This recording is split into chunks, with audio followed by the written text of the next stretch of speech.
What's going on, everybody? We are back with another video. I have a question for you.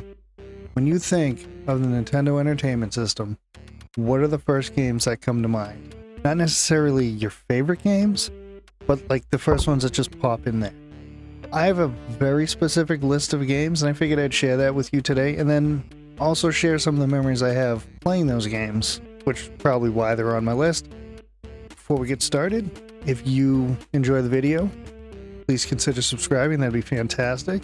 Maybe throw a like on there. That'd be fantastic too. You can also put your list in the comment section. Then maybe we can have a little discussion about it. Well, with all that being said, let's get into the video.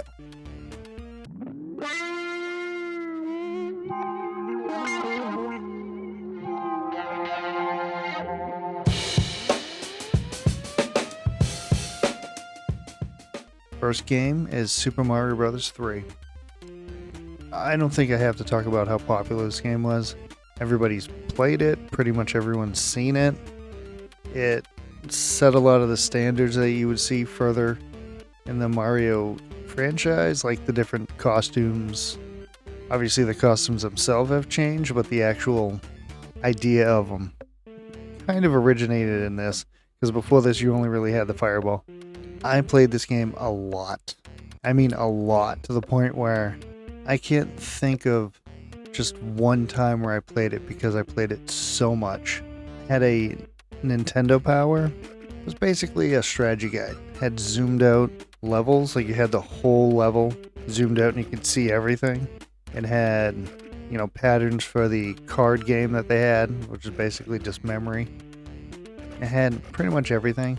This is probably where I got my love for buying strategy guides, which I will talk about in in future games. I don't really have much more to say other than probably my favorite game on the system. When I captured this footage, I played it for about 40 minutes, and I only needed maybe a couple minutes of footage just to give an idea of how much fun I was having. Like I said, I don't think I that much more to say about this game, so let's just move on to the next one.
And the third game is Godzilla Monster of Monsters.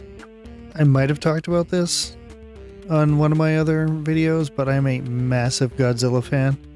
Have been pretty much my whole life. I'm not even going to get into that story. That would be like a whole video on its own. But, as a huge Godzilla fan, this was a game that I rented a lot. I remember specifically a day sitting there eating, it was some cereal. I don't think they make this cereal anymore. It's called Basic 4. I remember eating this cereal. It was like a Sunday morning. I got up super early. I think it was like 4 a.m. And I was just playing this game. Now, getting this footage, I came to the conclusion that this game kind of sucks. It was perfectly fine when I was a kid, but it was not great when I was playing it. Just shit's like Shit's hitting you in the face. Like, look at this footage. Like, you just non-stop barrage. I use cheats on this. I use cheats on every game on this just to get through, to get the footage. Even then I died. I have no idea how. But I am getting sidetracked here. I loved this game as a kid. And even now, I still have some kind of love for it, even though it's not a great game. Graphics look pretty good, for the most part, anyways. There was monsters in this that I've never seen before, especially when you start. I'm like, who is this guy?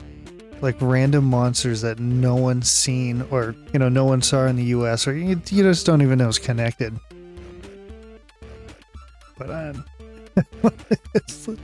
oh my god, what an awful experience that was. But I still love the game. As much as I'm talking shit about it, I still love it. But like I said, I had that one memory of just sitting down early in the morning, eating cereal, playing this game. Obviously, being a huge Godzilla fan, it kind of makes sense that this game kind of stuck with me. I think that's all I have to say about this game. So let's get to the next one. Castlevania 2: Simon's Quest. Now I know this isn't like the loved one of the series, especially for the NES, but it was my favorite, mainly because it was the only one that I played at the time. It was the first Castlevania I ever played until Bloodlines came out for the Genesis. This was the other game that my dad borrowed from his friend, so obviously I played it a lot when I was up there. Not as much as we played Contra, just because it was a single player game. I remember playing this and being super confused, only getting so far, never really getting any further at any point. I was a kid, I couldn't figure out what items did what, where you had to go. Like, I would have never have known to kneel down by a waterfall with, I believe it's a crystal, and then, not a waterfall, kneel down by a lake, and then walk downstairs, because I just kept trying to jump over. And the same thing with the wall, where you like kneel down by a wall, I believe, and then a hurricane or a little tornado takes you up top. I would have never figured that out. I know it's all in the game, kind of, when you talk to people, but once again, I was a kid. I wasn't gonna piece all that stuff together. But still, I loved it. I thought it was a really fun game. I love the whole atmosphere, because I am a big horror movie fan, so having, you know, like mermen and werewolves and skeletons and stuff, that was cool to me. With all that being said, let's move on to the last game, which might be obscure to you, it might not be. I know I never met anybody who had played this game. I have seen YouTubers that have mentioned this game, but other than that, I've never heard anyone talk about it. So let's just get into it. Dragon Spirit: The New Legend. Apparently this was a sequel to a TurboGrafx-16 game, which makes sense because it says The New Legend. You also start the game as playing a blue dragon, and it's a pretty quick level. You actually get upgrades really fast, and then you fight the boss.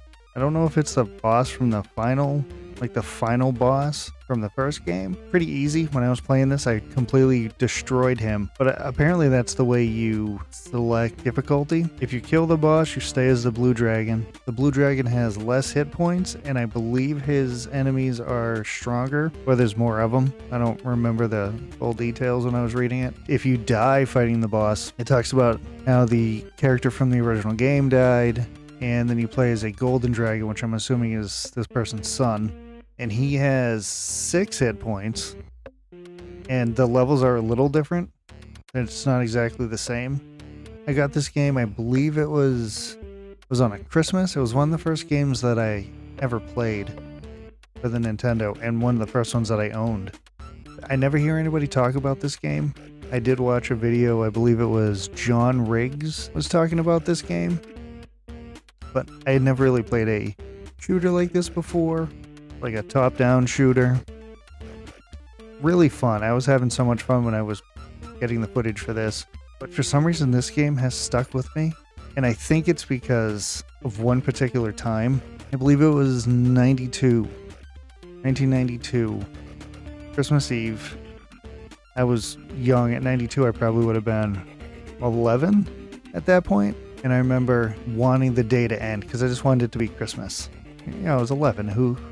What kid didn't want it to like be Christmas Day, and Christmas Eve was like the longest day ever. I remember playing this game literally to kill time, because I could pretty much beat it in like an hour and a half or so, and I would just play it a couple different times. I would either kill the boss at the beginning, and play as the blue dragon, or I would just intentionally die and play as the gold dragon. And I kept doing different things, but this is one game that I just have a distinct memory of playing it on Christmas Eve multiple times just to pass the time. Great game. I think it's highly underrated. I loved it. It's honestly one of my favorite games for the system.